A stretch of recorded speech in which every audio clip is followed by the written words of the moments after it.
اور صبح جب اس کی ماں کو گھاس ڈالتے ہیں تو بچہ بھی چگتا ہے. اگر اسی طرح سے انسان کا بچہ بھی دانت لے کر آئے تو ماں ہی بھاگے گی کہ بھوت آ گیا.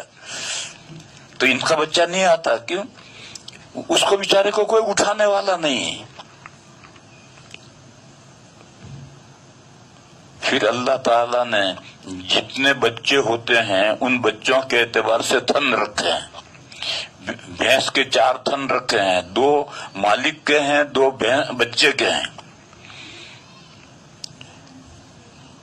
اس سے کم شروع میں دودھ نہیں پلانا چاہیے. پھر کچھ دنوں کے بعد، مہینے 2 مہینے کے بعد میں 1 تھن پلاؤ اور کوئی حرج نہیں. لیکن شروع میں 2 تھن اس کے ہیں، 1 تھن 2 تھن آپ کے ہیں. بہرحال یہ جو نظام ہے کہ بچہ بغیر دانت کے پیدا ہوتا ہے اور پیدا ہونے کے بعد میں جب اس کا پیٹ خالی ہو جاتا ہے، پیٹ میں جو کھا کر اس کا پخانہ جمع ہوا تھا وہ سارا نکل جاتا ہے، پیٹ خالی ہوتا ہے، تو اب 2 ماں کی چھاتی میں سے 2 نہریں جاری ہو جاتی ہیں دودھ کی.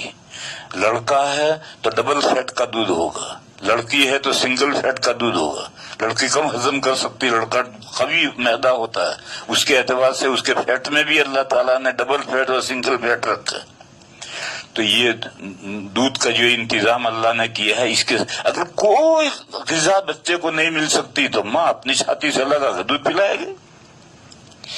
تیسری چیز، اللہ تعالیٰ نے بچے کو انٹرنیشنل بھاشا لینگویج سکھا کر بھیجا ہے، اور بچہ اپنی ہر ضرورت اس زبان سے پوری کرتا ہے. وہ انٹرنیشنل لینگویج کیا ہے؟ رونا، کرائنگ. دنیا کے سب بچے ایک ہی طرح روتے ہیں. ایسا نہیں ہے کہ گجراتیوں کا بچہ گجراتی میں روتا ہو اور عربوں کا بچہ عربی میں روتا ہو، انگریزوں کا بچہ انگریزی میں روتا ہو. ایسا نہیں ہے. سارے بچے ایک ہی طرح سے روتے ہیں اور وہ اپنے رونے کے ذریعے سے اپنی ضرورت پوری کرتے ہیں. بچہ رو رہا ہے، ماں دوڑی ہوئی آتی ہے، ایک دیر ہو گئی، بھوکا ہوا ہے، چھاتی سے لگایا، دودھ پینے لگا، اس کا رونا بند ہو گیا. اس نے رو کر بتلایا کہ مجھے بھوک لگی. رات میں بچہ رونے لگا، ماں اٹھی، دیکھا کہ بچے سے کپڑا ہٹ گیا تھا، اس نے کپڑے میں ڈھانک دیا، سردی لگ رہی تھی، اس نے رو کر بتلایا کہ مجھے سردی لگ رہی ہے. بچہ رو رہا ہے. سب سمجھ میں نہیں آتا بچہ کیوں رو رہا. ابھی دیکھو ڈاکٹر کے لے چلو.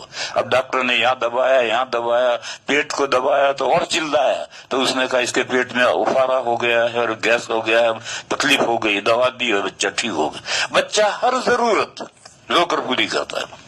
دیکھو رونا 2 طرح کا ہے، ایک حقیقی رونا ہے، ایک بناوٹی رونا ہے. یہ جو بناوٹی رونا ہے یہ لینگویج ہے، اور یہ جو حقیقی رونا ہے جس میں آنسو نکلتے ہیں یہ رونا الگ ہے. یہ تو کوئی بھی روتا ہے، ہم بھی روتے ہیں، مرد بھی روتے ہیں، عورتیں بھی روتی ہیں، بلکہ عورتیں مردوں سے زیادہ روتی ہیں، بچے بھی روتے ہیں، بڑے بھی روتے ہیں. یہ جس میں آنسو نکلتے ہیں یہ رونا الگ ہے.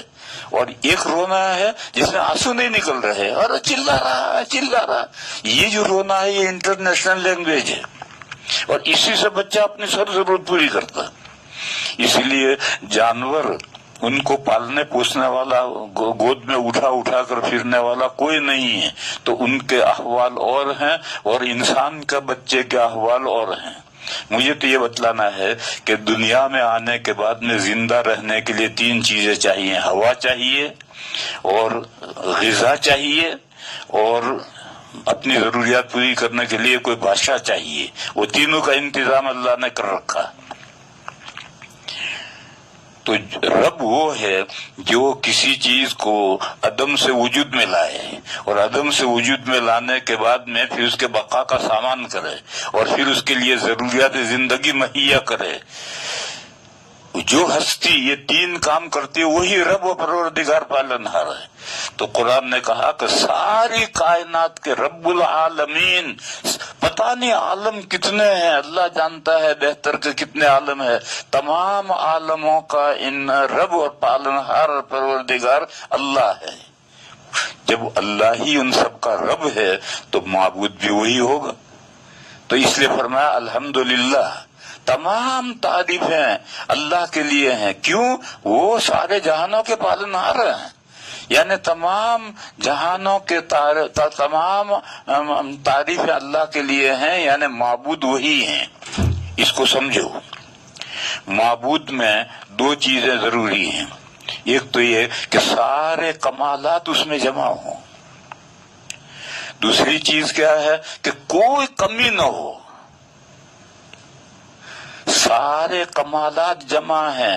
اس کے لیے قرآن میں اور حدیثوں میں لفظ جملہ آتا ہے الحمدللہ، تمام تعریفیں اللہ کے لیے ہیں، حمد ہوتی ہے کمالات پر۔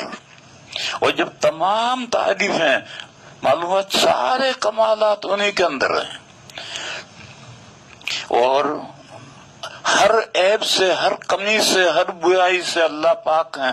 اس کے لیے قرآن و حدیث میں تعبیر ہے سبحان اللہ، اللہ پاک ہیں، یعنی کوئی عیب نہیں ہے ان میں، کوئی کمی نہیں۔ کتنی بعض جگہ پر لفٹ میں ایک دعا لکھ رکھی ہے کہ جب لفٹ اونچی اوپر جائے تو کہو اللہ اکبر، اور جب لفٹ نیچے جائے تو کہو سبحان اللہ۔ تو نیچے جانا یہ کمی ہے، تو اس وقت اللہ کی پاکی بیان کرو سبحان اللہ، اللہ کے اندر ایسی کمی بھی نہیں۔ اور اوپر جانا یہ بڑائی ہے، تکبر ہے، اور انسان کو تکبر زیب نہیں دیتا۔ تو وہاں یاد کرو کہ بڑائی اللہ کے لیے ہے، اللہ کے علاوہ کے لیے کوئی بڑائی نہیں۔ اور اسی لیے کہتے ہیں جب جانور ذبح کرتے ہیں تو کہتے ہیں بسم اللہ اللہ اکبر، بسم اللہ، میں اللہ کے نام پر ذبح کرتا ہوں۔ یہ تو ٹھیک ہے، اللہ کے نام پر ذبح کرو گے تو قربانی ہوئی۔ وہاں اللہ اکبر کیوں ہے؟ ذبح کرتے ہوئے یہ تصور آ سکتا کہ ہاں میں اس کو مرغے کو کاٹ رہا ہوں، تو کہا مرغے کو تو نہیں کاٹ رہا، اللہ سب سے بڑے ہیں۔ وہاں اللہ کی بڑائی کا تصور لاؤ، اللہ کے نام پر مرغا ذبح کرتے وقت اللہ کی بڑائی کا تصور لاؤ، اپنی بڑائی نہیں۔ تو معلوم ہوا کہ عظمتیں اور بڑائیاں بھی ساری اللہ کے لیے ہیں، اور ہر کمی سے، ہر عیب سے اللہ تعالیٰ پاک ہیں۔ تو قرآن کریم میں جہاں بھی الحمدللہ آئے تو اس میں توحید الوہیت ہے، اور جہاں بھی سبحان اللہ آئے تو اس میں بھی توحید الوہیت ہے۔ یہ ایک پہلو ہے، خوبیوں کا ہونا ضروری ہے معبود میں، اور یہ دوسرا پہلو ہے کمیوں سے پاک ہونا ضروری ہے۔ اور یہ جب دونوں چیزیں جمع ہوں گی، اور وہ جمع ہوں گی تبھی سے تمام خوبیاں اسی میں جمع ہے جس میں کوئی کمی نہ ہو، اور ہر کمی سے پاک وہ ہے جس میں ساری خوبیاں ہوں۔ اس لیے دونوں چیزیں ساتھ ساتھ ہیں۔ اور قرآن کریم میں بہت جگہ پر آدھا مضمون بیان کرتے ہیں، آدھا مضمون چھوڑ دیتے ہیں، فہم سامع پر اعتماد کر کے۔ جیسے آج ہی ہمارے حافظوں نے ایک آیت پڑھی، قل اللہم مالک الملک، کہو اے اللہ ملک آپ کا ہے، مالک الملک، توتی الملک من تشاء، جس کو چاہیں آپ ملک دیں، وتنزع الملک ممن تشاء، جس سے چاہیں ملک لے لیں، وتعز من تشاء، جس کو عزت چاہیں عزت دیں، وتذل من تشاء، جس کو چاہیں ذلت دیں، بیدک الخیر، آپ کے ہاتھ میں خیر ہے۔ سوال ہے کہ شر کس کے ہاتھ میں ہے؟ شر بھی تو اللہ کے ہاتھ میں ہے، اس کا تذکرہ یہاں چھوڑ دیا، بیدک الخیر کہا، کیونکہ اوپر متقابلات آئے ہیں۔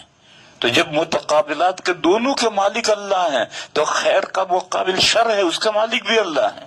پھر آگے بھی متقابلت ہے، تولج اللیل فی النہار وتولج النہار فی اللیل وتخرج الحی من المیت وتخرج المیت من الحی، یہ آگے بھی متقابلات ہیں، ادھر بھی متقابلات ہیں۔ تو بیچ میں جو بیدک الخیر کہا ہے تو وہاں شر کا جز محذوف ہے۔ یہ ایک مثال ہے اس بات کی کہ قرآن کریم میں بہت جگہ پر متقابلات میں سے آدھا مضمون بیان کر کے آدھا فہم سامع پر اعتماد کر کے چھوڑ دیا جاتا ہے۔ تو یہاں بھی یہ آدھا بیان کیا گیا، الحمدللہ تو یہ اس کے ساتھ میں سبحان اللہ اس کے ساتھ لگے گا، سبحان اللہ تو اس کے ساتھ الحمدللہ اس کے ساتھ لگے گا، تمام تعریفیں جس کے اندر ہوں اور ہر عیب سے کمی سے جو پاک ہو وہی معبود ہوتا ہے۔ تو فرمایا الحمدللہ تمام تعریفیں اللہ کے لیے ہیں، یعنی معبود وہی اکیلے ہیں، ان کے علاوہ کوئی معبود نہیں، کیونکہ دنیا میں تمام تعریفوں میں سب سے بڑی تعریف معبود ہونا ہے، اس سے بڑی کوئی تعریف نہیں، سب سے بڑی تعریف معبود ہونا ہے۔ تعریفیں تو بہت ہیں، یہ اچھا انجینئر ہے، یہ اچھا آرکیٹیکٹ ہے، یہ اچھا راج کمار ہے، یہ اچھا یہ ہے، یہ اچھا یہ ہے، یہ اچھا کھانا پکانا جانتا ہے، یہ کپڑا سینا جانتا ہے، یہ ہے، ان سب سے اوپر یہ پیدا کرنے والا ہے اور دوسرا کوئی پیدا کرنے والا نہیں۔ پھر جب پیدا کرنے والا وہ ہے، پھر پالنے اور پوسنے والا بھی وہی ہے، اس کو کوئی پالنے پوسنے والا اور نہیں ہے۔ پر جب یہ ساری باتیں اس اللہ کے لیے ہیں تو معبود ہونا یعنی ورشپ ایبلٹی جس کے اندر ہو، پوجا کی صلاحیت ہو، وہ بھی اللہ ہی کے اندر ہے، ان کے علاوہ کوئی وردی اور ورشپ نہیں ہے، اللہ کے علاوہ عبادت کے لائق نہیں ہے۔ یہ پہلا مضمون بیان کیا الحمدللہ، تمام تعریفیں اللہ کے لیے ہیں، لہذا تمام تعریفیں اللہ کے لیے ہیں تو سب سے بڑی جو تعریف ہے معبود ہونا یہ بھی اللہ ہی کے لیے ہے، اور دلیل اس کی یہ ہے کہ وہ سارے جہانوں کے پالنہار ہیں، اور جو پالنہار ہو اسی کی تو پوجا کرنی چاہیے، کسی اور کی کیسے کرنی چاہیے۔ تو یہ جو سورہ فاتحہ کی پہلی آیت الحمدللہ رب العالمین، اس میں توحید الوہیت کا بیان ہے اور اس کی دلیل میں توحید ربوبیت کو بیان کیا گیا ہے۔ وآخر دعوانا ان الحمدللہ رب العالمین۔